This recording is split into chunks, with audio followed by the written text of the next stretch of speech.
Today is our very first in-studio interview. I've got my good friend Hector Marquez is going to be joining me in the underground studio for the Utah High School Hoops podcast. We are going to be talking about, his story. How did he get into this role? How did he get involved in the Utah High School hoop scene? We're going to go through some of the girls teams, the platforms that exist for some of the girls teams here in Utah, some surprising boys teams.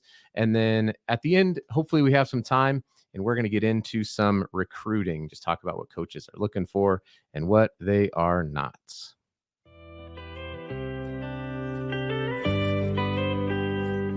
This is the Utah High School Hoops podcast, your source for sometimes informative, but always entertaining coverage of the Utah High School hoop scene with your host, Adam Peak.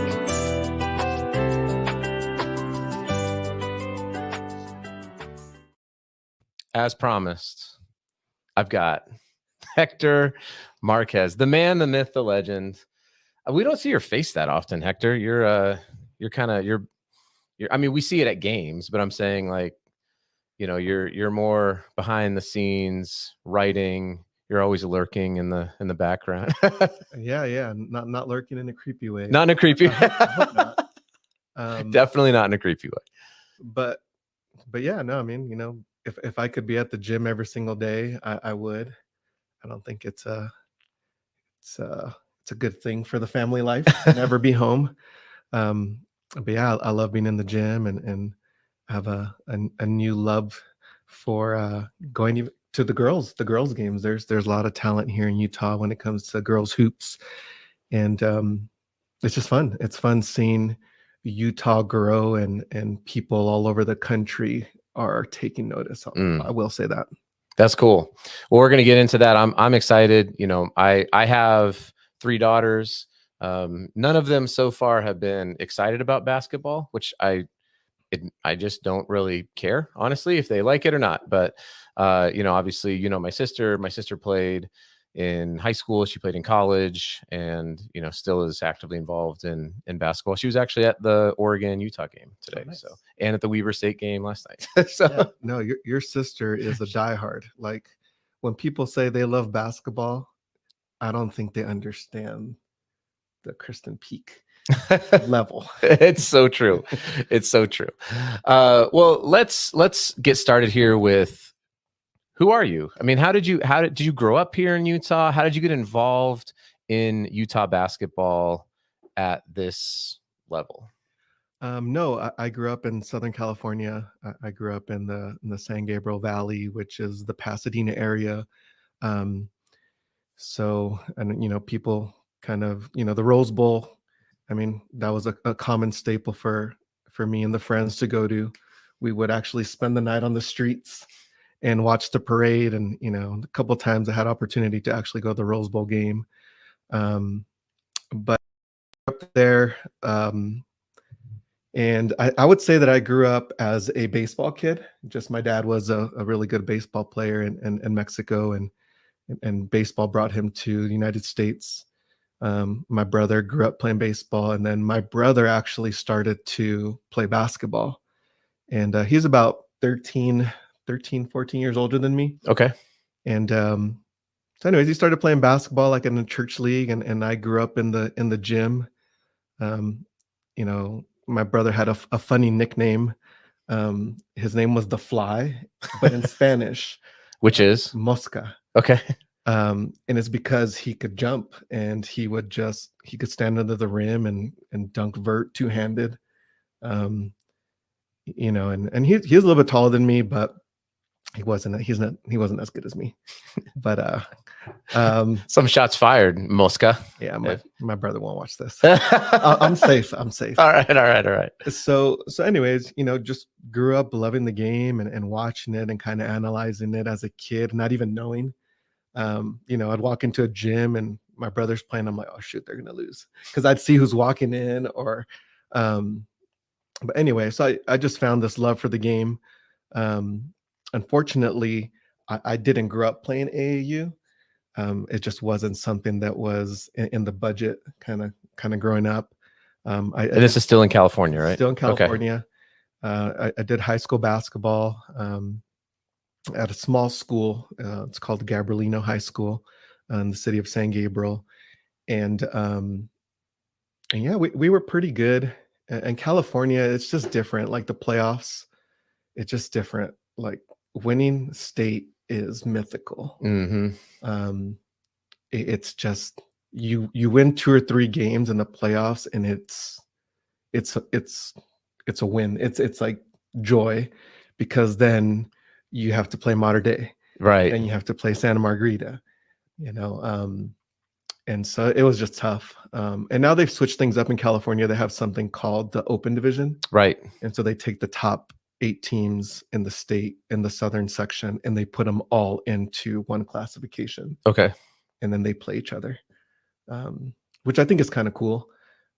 I think here in Utah, a lot of people would be upset if they throw everybody in. That would be pretty amazing. Right? I think it'd be pretty great. It'd be pretty amazing, but there's a lot of traditional stuff that goes around here. And so, anyways, fast forward, I ended up moving to Utah. I lived with one of my buddies. Why did you move to Utah? Honestly,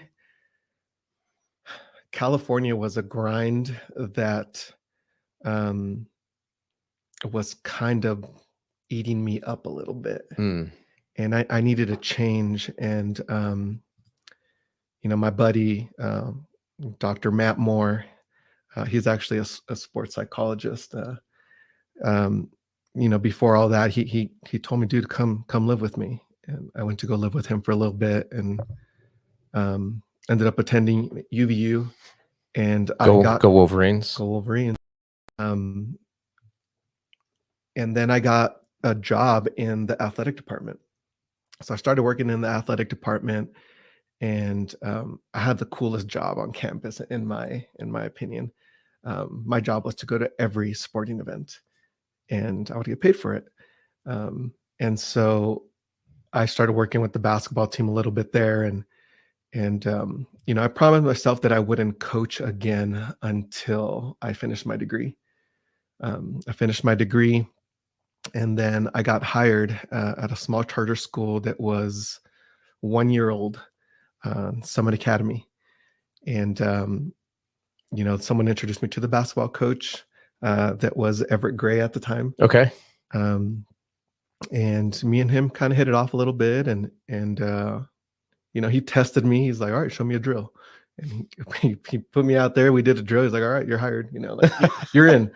Type of a thing. And we worked with him for a little bit there, and fortunate to win the only basketball state championship over at Summit Academy. Okay. After that, I moved over to Juan Diego. So I coached at Juan Diego for a few years with Drew Trost, and I learned a lot of stuff from him. And then I moved over and I coached at Bingham for a few years, and that was really fun working with Kyle, and those kids at Bingham work really hard, and it was fun. I did do some AAU stuff with Salt Lake Rebels, dating back to, we had like Makai Martin's older brother, Jacoby Kemp. He played with us. We had guys like Blaze Neal, who was at UVU. He's playing professionally now. Okay. Nima Namdar. I don't know. We just had a fun. Nima's also playing professionally, right? Nima is. I think he's in Albania. Okay. So Nima's out there chasing the hoop dreams. We had Brandon Sly, B Sly. Oh yeah. I see all of his workout stuff on IG. Yeah, he's doing some great work with kids. Man, he was unreal in high school and even in college. He was good over at he was at Adams State. Okay. Adams State in Colorado. And Alamosa. Yeah. I've never been. It's beautiful. Really? You should. Yeah, Alamosa, Durango, that whole area is even if you dip down in New Mexico and go down to Taos, New Mexico, unbelievable. It's so beautiful. Got to check it out for Yeah. sure. And then after a few years there, I kind of wanted to bet on myself a little bit, and I started my own club called Salt Lake Bounce, and we were around for a few years, and we had some success. Still have one kid playing, Jake Howes over at Snow College. Snow is a pretty tough school to get into. Yeah. Basketball wise, they're doing really well. I think they're top 20. I mean, they're. I feel like they're in the top 25 in They are. I know JUCO right now. I think they've only lost like one game. It's just a really good region, that Salt Lake Community College, Snow, CSI. Yep. So anyways, we had that for a little bit, and you know, I had some friendships with the guys that run Utah Prospects, with Tim Davis and Lynn Lloyd, and an opportunity came up for me to come over with them and coach. And I was really blessed to work with that first group, which is, you know, Colin Chandler, Rex Sunderland, Langston Reynolds, you know, Zach Keller. We had Jackson Kohler for a little bit. You know, Jordan Ross was with us for a little bit, but just a really fun group. You know, we had Jackson Holcomb, and all these kids are playing right now. You know, Jackson's over at Michigan State, Rex is in New Hampshire, Langston is at Northern Colorado. You know, Colin Chandler's on his mission. He'll be back, and he'll be heading to BYU. But you know, just been fun. Been with the Prospects since, and this last group, you know, had an opportunity to coach them a little bit. You know, that's the Jackson Johnson, Brody Kozlowski, Isaac Davis, Julian Bowden. The champions, man. It was unreal. That's crazy. It was unreal. Yeah. But anyways, it's just been fun, a fun basketball journey here in Utah for me. I think basketball's taking me to places I never thought I would go. Places like Omaha, Nebraska. Gotta love Omaha, Nebraska. The home of 311. I didn't know that. Yeah, it's I believe in Creighton University. Yeah, Creighton University is just right there where we stayed. I'm pretty sure 311 came from Omaha, Nebraska. I've actually seen 311 in concert. Me too, with the Roots. The Roots opened. Amazing. The Roots. This was at why did I just forget the name of the most famous music venue? You're over here like perfectly recalling names of players, of like every player, and I'm like House of Blues or something. No, the outdoor event in Rock the Bells. No, Red Rocks. Oh my gosh, Red Rocks in Colorado is an unbelievable place to see a concert. So the Roots opened for 311, and it was insanely amazing, as you can probably imagine. Yeah, I saw Incubus in 311. Hey, that's some good times. They're so good. They're so Incubus is another level of musicianship. Yeah, they were ahead of their time, I think. Yeah, for sure. I'm sure everyone's like, really, guys? We're going to talk about 311 and Incubus here? Man, we could take a deep dive. For sure. We're not. I think we got to pull out, because that's a whole other world. I mean, I am wearing my Wu-Tang sweatshirt. So, well, that's cool, man. I want to get into, so one last question. You said family life. So tell me about your family. So I've been married for 13 years. My wife, Kelly, and my two beautiful daughters, Olivia and June. They're actually in Denver right now at a cheer competition. They cheer for an all-star cheer team called ACE. Okay. And they actually both, so my youngest is on one team, and they got first place. And my oldest is on two teams, and they both got first. So that's awesome. Yeah, I got the call, and it's exciting. And man, I'll tell you, the cheer world is something else. I've heard. I don't know it, but I've heard about it. Oh man, that's crazy. I will tell you though, it's cool that they are the champions in Denver, because you can see behind you, it's the home of the world champion Denver Nuggets over there in lovely Denver. And you're one of the first pure Denver guys that I've met. Yeah. Like if you know me, I'm a diehard Clipper fan. Oh yeah, we're like the same. Even like my Clippers friends, because I used to live in San Diego for a while, and there was a lot of Clippers fans there, and they were like hitting me up like, "I'm so glad you guys won it. It gives me hope as a Clippers fan." Yeah, I mean, there's a lot of people that jump from one team to the other, and it's just nice to meet another purist. Oh man, I got my we got Kiki Vandeweghe, Andre Miller's Russian babushka nesting doll set. I've got a that ball up there is signed. You can't see it, but signed by Mahmoud Abdul-Rauf, Jalen Rose. Who else is on that? Walter Davis is on that ball.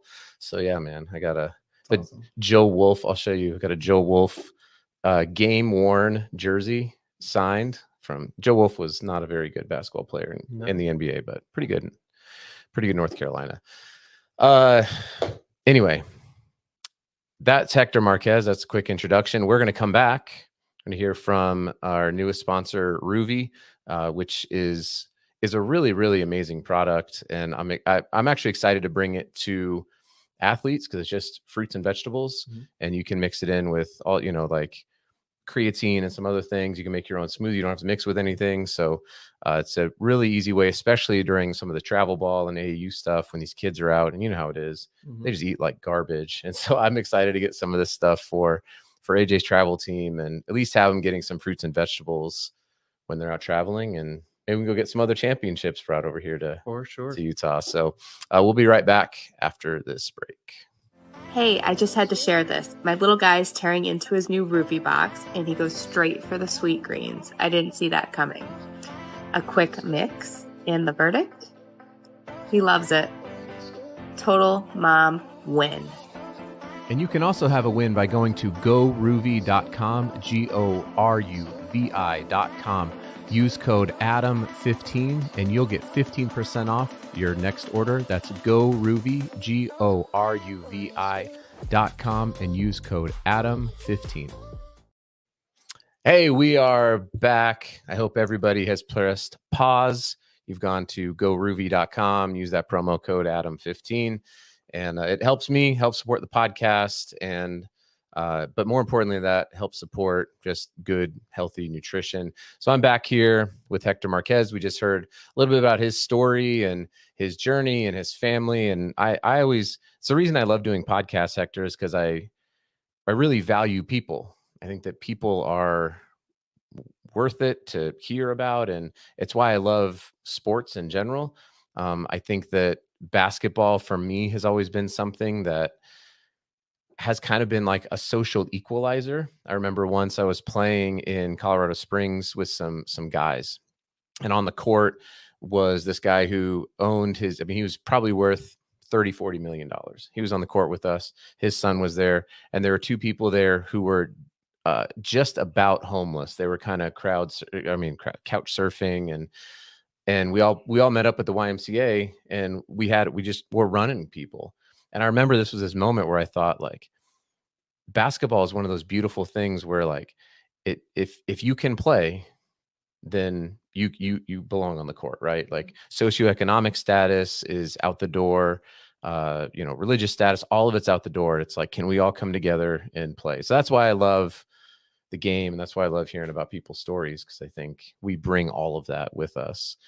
So thanks so much for sharing that. So let's get in. I've only talked about the men's teams, and that's not because I don't value women's basketball. It's because, like we have 6 kids in the house. I have a full-time job.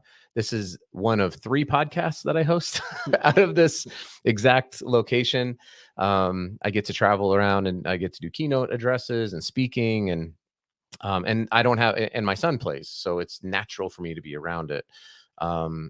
But I was glad when you brought it up and said, actually, I want to talk about this new platform for girls to start getting noticed. And there's a lot of really great girls basketball happening. And I think I told you, you're gonna have to carry this conversation because I don't know a lot. And again, shout out to all the women out there, because I'm hearing from Hector about the women's game and what it's doing here in Utah. And so, Hector, I'd love for you to share some of the notes that you were talking about before we got on, just some of these teams and some of the girls who are, we got a 5-star. We do. We do have a 5-star over at Ridgeline High School. Emily Skinner. I know a lot of coaches are hoping that they can nab her, but if you haven't had an opportunity to go see her play, she does have a pretty special game. And Ridgeline in general, they're just coached well. There's a lot of girls on that team that could play at the next level. I I believe they got a girl that's going to play softball like at Texas. They got another girl who signed at CSI, or no, UVU. She's going to UVU. So, I mean, it's kind of cool to see that, somebody in a smaller area in Utah, like up north at a 4A school, can play with the big dogs, because not that it doesn't happen on the boys side, because we got, teams like Dixie that can play with anybody. Sure. But you just don't hear about it on the girls side. Ridgeline comes over to Lone Peak, and, they beat Lone Peak, and Lone Peak has been fantastic for so many years. They have Shawnee Nordstrom, who's going to Cal Baptist University over in California. Sarah Bartholomew that's going to BYU. You got girls like Ellie Taylor that are just really good. Olivia Hamlin over at Snow Canyon. There's some good hoop on the girls' side. And sometimes the thing that's frustrating, just like as a girl dad, is that the girls will do whatever they can to support the boys. Like, I'll go to a game and I'll see the girls basketball players there, and they're supporting the boys. And sometimes it's, I don't know, it's kind of sad that the boys don't do the same thing for the girls all the time. But there's some good hoop out there. Copper Hills is playing really well right now. Okay. We're recording this from West Jordan, Utah, which is the best Jordan, is what I've heard. I've heard it's the best Jordan. When I see the West Jordan PEs, then we can talk, right? But yeah, I mean, even West Jordan High School, I actually work in West Jordan. Big shout out to West Jordan Middle School. But yeah, West Jordan's playing good. You got, I mean, we're just talking about Aaliyah Ocampo over at Judge is really good. Go Dogs. Yeah. But it's just awesome to see that the level of play, it has increased so much on the girls' side that you can go all the way to Southern Utah, and, Dixie's got some hoopers. You could go to Kanab. There's a girl out there, Riley Little. She's really good. Panguitch. I mean, like, they got hoopers out there. Oh, I'm aware of Panguitch basketball. Really? Well, from when I was at ICS. Oh, that's true. I mean, Panguitch was like the best 1A. I think they were the best 1A boys, and they might have been the best 1A girls school at the time too. So, yeah, no, you're not surprising me with that information, because they play basketball down there. But I mean, we could go outside and you point towards a direction, and there's a girls program that way that's good. I mean, South Summit's really good. They got a girl, Emma Broadman, who's good. I mean, Grantsville's got some hoopers, Bailey Louder and Avery Allred. And then you got some young players coming up. Westlake has some really good young hoopers. Lehigh's got some good young hoopers. Lone Peak's going to be good. They got some good girls coming up. It's really exciting. And I'm actually going to jump over to the girls' side next year. Okay. So I'm still going to be working with Utah Prospects on the boys' side, but I will be coaching on the women's side. Oh, awesome. And so I will. It's like breaking news or something, or we? It's not. I mean, I guess on the pod it is. But I'll be coaching the 2027 class. Okay. And so, we got our little class together. We got a good group of girls, and I'm just excited. With the prospects? With the prospects. Okay, cool. Yeah. So Utah Lady Prospects, there'll be another option for girls coming up to either play on the 3SSB. And I know, Mountain West Premier gets some of our Utah girls to play on the EYBL circuit. But yeah, just a really exciting time in Utah in general for hoops. I think coaches across the country are noticing. Yeah. I was over at Lehigh High School, and I mean, growing up in Southern California, I've seen some really good girls hoopers, but Aaliyah Chavez over at Monterey High School in Texas, unreal. Okay. Unreal. Like, I'm sitting with 7 Division I coaches, and we're chatting, and she goes 6 for 6 from 3. Jeez. getting face guarded, double teamed, triple teamed. Getting the Steph Curry treatment. No, Steph Curry. What- I mean, what- like she was getting triple team. She's really good, and but you know, there's good hoop in Utah, and I really like that. You know, teams kind of like Lone Peak and Ridgeline and some of the other ones that I'm missing out will go out and play anybody. What's crazy is, I mean, that there's so many names, so many schools. And what I think is pretty wild is if you're listening to the podcast, you're not watching the podcast, which is fine. You can listen to this anywhere you find podcasts, Apple, Spotify, all that stuff. But it's not like you have this list that you're going down as you're reading off of. Like, you have clearly been studying this and preparing for this. I mean, you're just pulling these names as you're talking. Like, this is something that you are living and breathing, and you can tell there's a very real passion. This isn't something that you're just like, oh, there's a hole in this segment, and so I'm going to go fill it. Like, you are actually passionate about this, and I think that's really cool to see. Yeah, and like I said, it goes back to just seeing my girls kind of grow up a little bit, and it does make me sad that they're not little anymore. Mm-hmm. But it's like a new chapter in their life where we have different conversations, and then I see the treatment that boys get when it comes to sponsorships. Yeah. When it comes to people just opening their wallet to help support, you know, kids go across the country to play.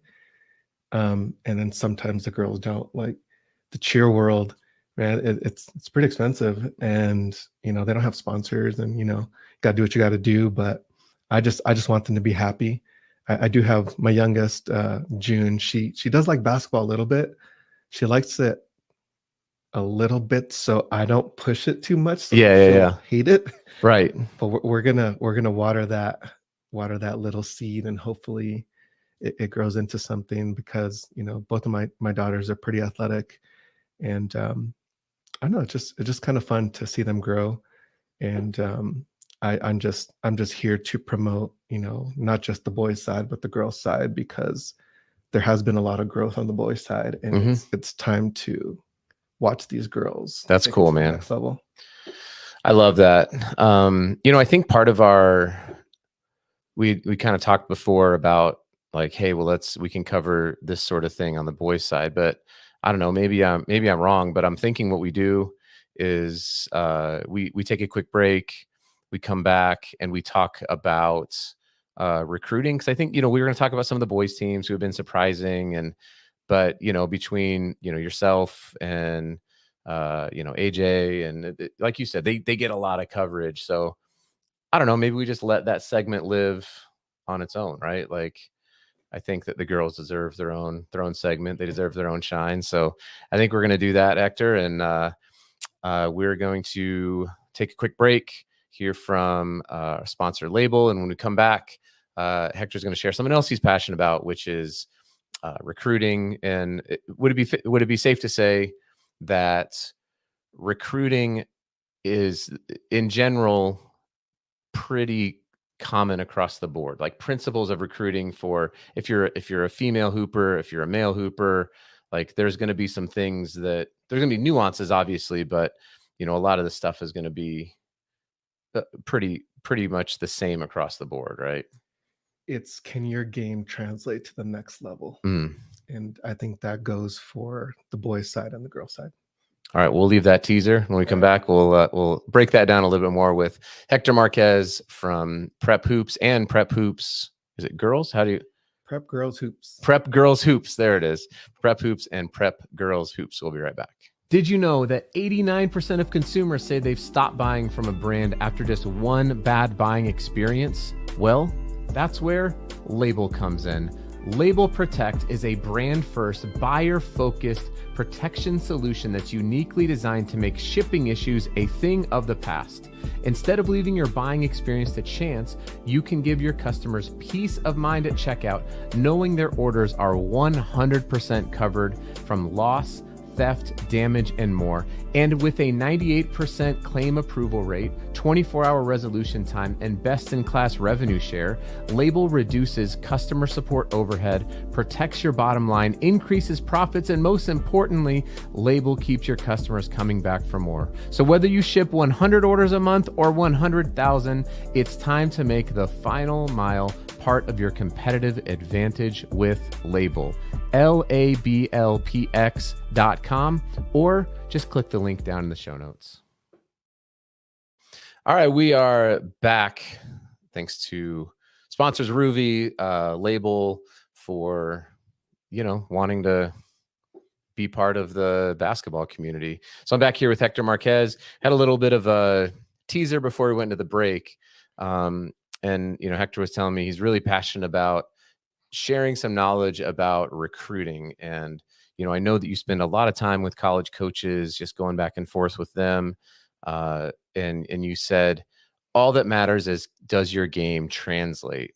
So maybe let's break that down a little bit more. Where do you think is the disconnect between, it's not just players, by the way, players and parents, right? I think that there are parents who don't understand this, and then that bleeds into just tough relationships with coaches and jumping from school to school and going to it. You know what I mean? Like, so I really hope that this format is something, this podcast format is something where both players and parents and coaches, for that matter, can all get good, valuable information. So when you say what matters is, can your game translate? Maybe break that down a little bit more. Well, locally here, I think,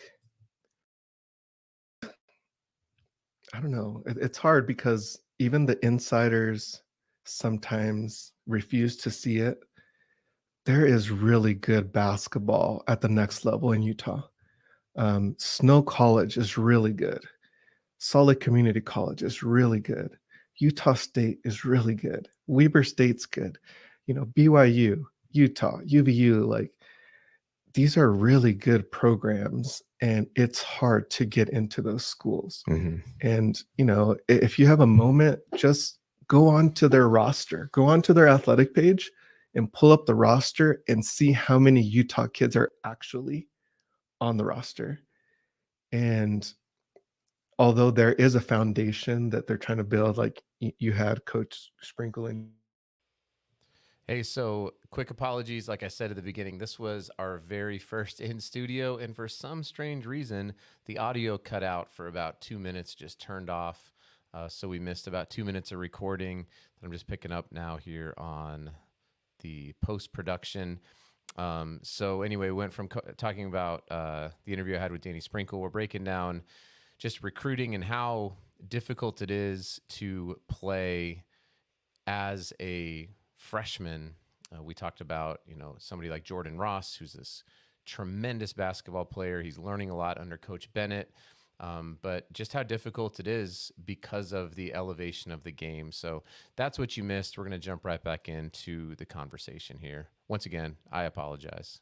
Find your niche or your way, and but anyway, I mean, I think the best thing for young players to get on the floor that I've seen is, can you defend? Mm-hmm. Can you defend a guy that's been in the weight room 3 years more than you and that's older than you? I mean, can you hang with those guys? Because there's a lot of players that can score, but what doesn't get them on the floor is that they can't defend. Right. And so it's tough. It's tough. I mean, Utah has a lot of players that want to stay in Utah, and I get it. Coming from California, there's so many schools to choose from. Right. And just depending on, what you want to do, sometimes there's guys at the D2 level that should be at a D1, mm-hmm. But every coach has a different philosophy. I mean, Utah State right now, they're really good at defense. There's other schools that need you to shoot threes. They need a point guard that can shoot threes. Right. Some coaches are just, I can't have anyone under 6'3" on my team, stuff like that, just quirky. But you're not going to change their mind. It's not, if that's what they want to do, then that's their prerogative. I mean, it's not incumbent upon the coach to adjust to you just because you want to go there. It's like the coach, like you said, it's the coach's livelihood. I talked about this with Coach Sprinkle on the podcast as well. It's, they're under constant pressure. The whole coaching staff is under constant pressure.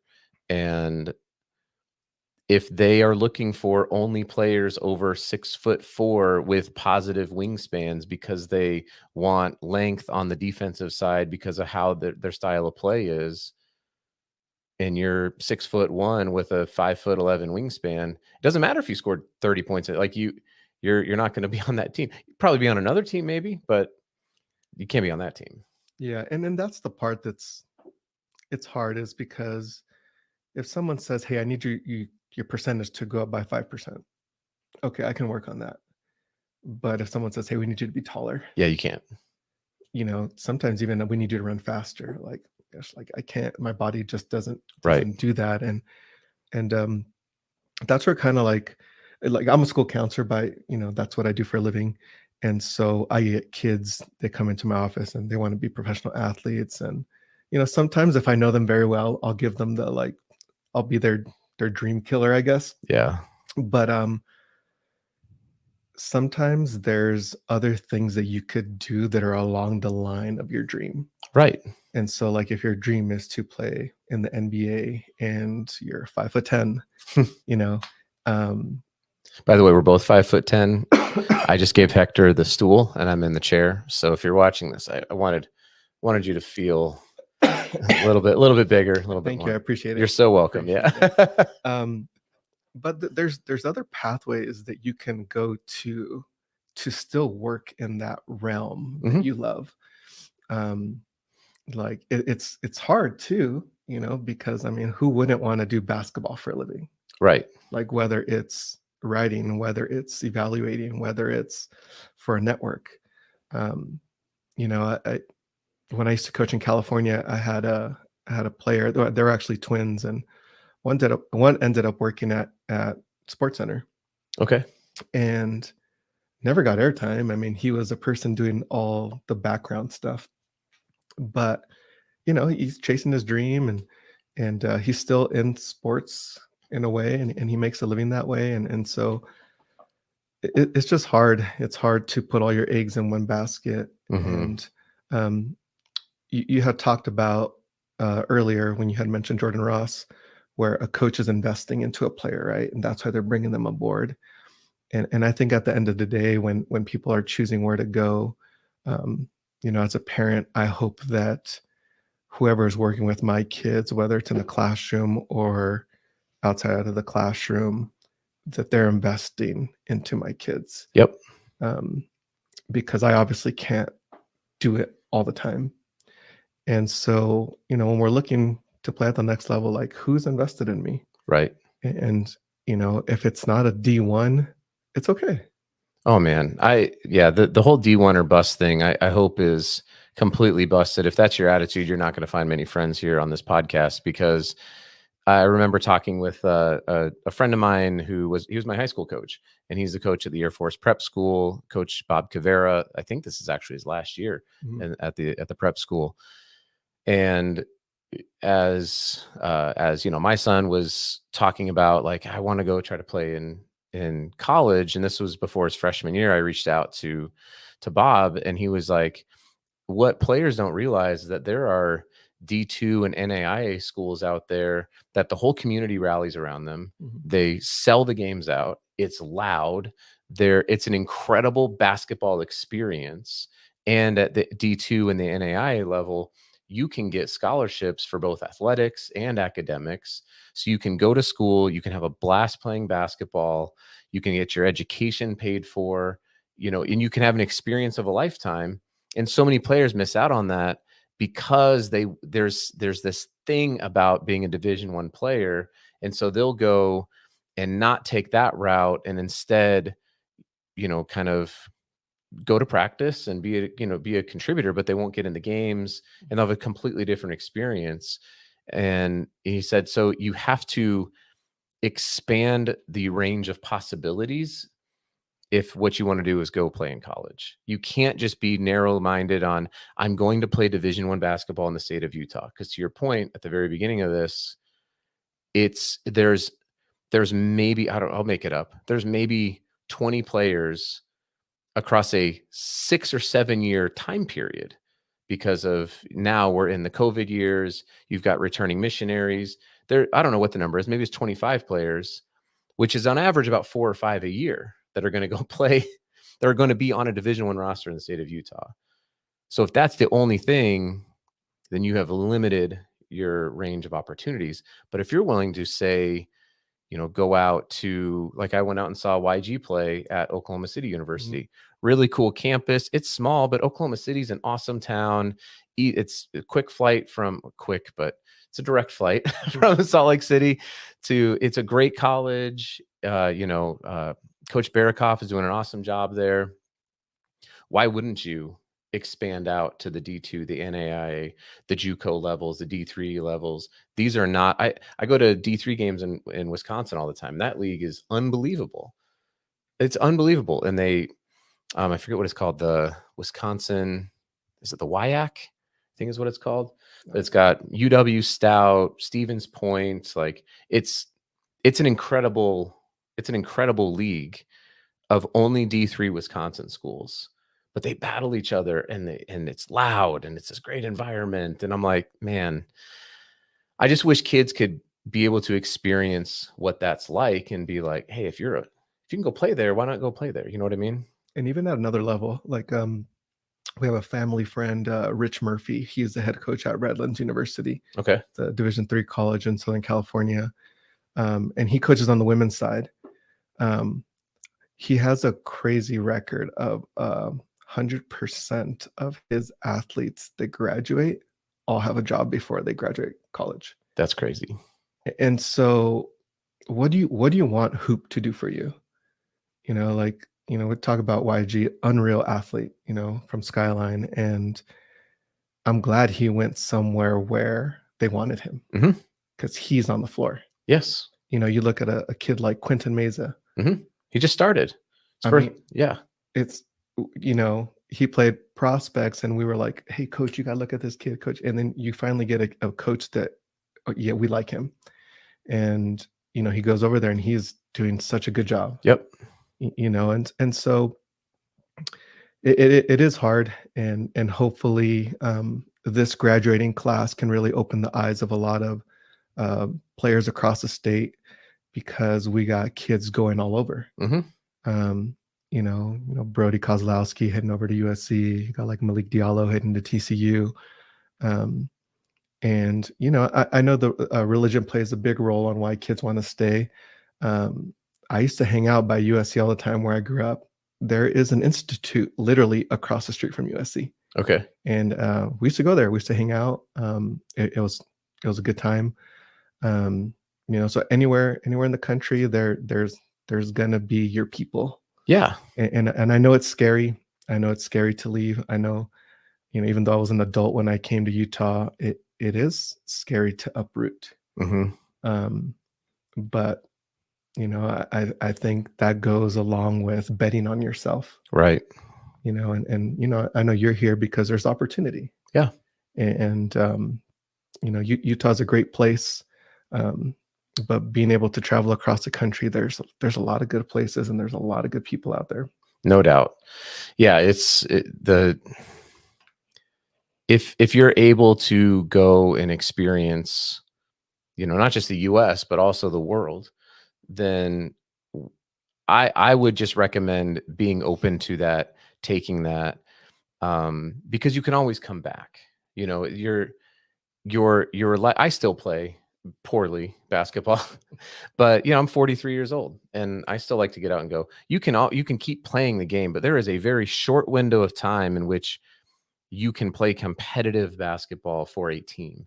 And if you are one of the lucky few where that can extend out past high school, and you want to do it, because there's plenty of players, I think, who are good enough to go play at a I use this as an example, not because it's like terrible basketball, but the NCCAA Division II level, which is the National Christian Collegiate Athletic Association Division II. There's 2 divisions. There's plenty of players who could go play at like a school like that, but just opt to, go to stay in state, go to UVU or Weber State and work and get their degree. But if you want to and you are able to, there's so much opportunity, but you have to be willing to not only do the work, but like you said, be willing to make changes to your game in order to have it translate at whatever the next level is that you're going to be going to play at. So I thought that was a great segment. They were all great segments, honestly. Get to hear about your story, get to hear about your passion for women's hoops, and transitioning into the 2027 class with the Utah Lady Prospects, running the new page, right? Prep Girls Hoops. Yeah, I mean, it's an opportunity for girls to see their evaluations, and there's a lot of college coaches that are registered to it, so they can go in and see. But I try to go to 2 games a week, and sometimes I'll be at games watching another game on my phone. Yeah. And then when I'm not there, I'm watching game. And so it's a lot. I just try to squeeze it in, to the daily grind. Right. But man, basketball is just a beautiful sport, and the level of playing Utah, like I mentioned before, is really elevating. From top to bottom, you got this 2027 class. I think eventually will, on the boys' side, a lot of kids will make it onto the floor a little bit more. Mm-hmm.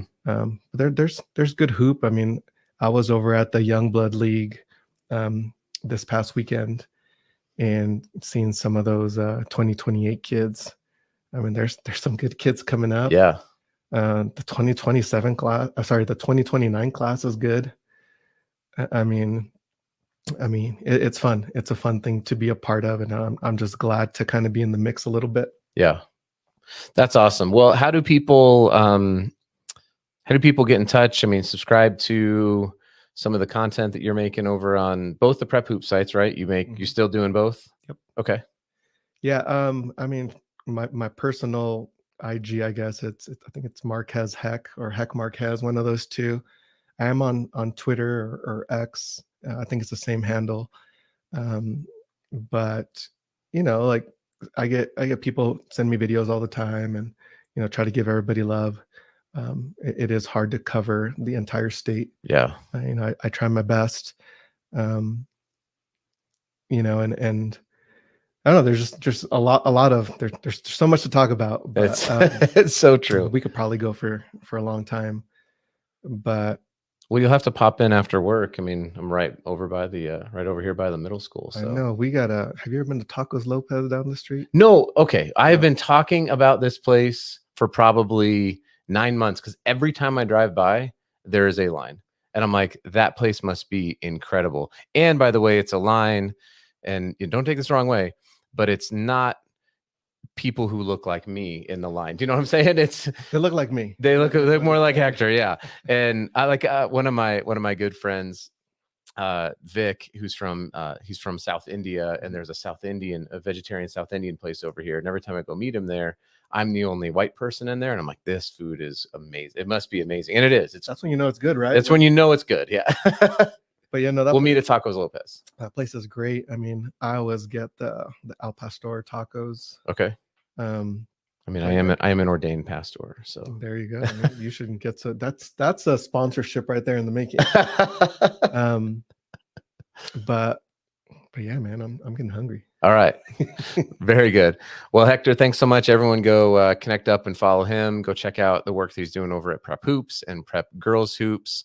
Really appreciate you stopping by. My first in studio guest. Yeah. So the underground goat studio is nice.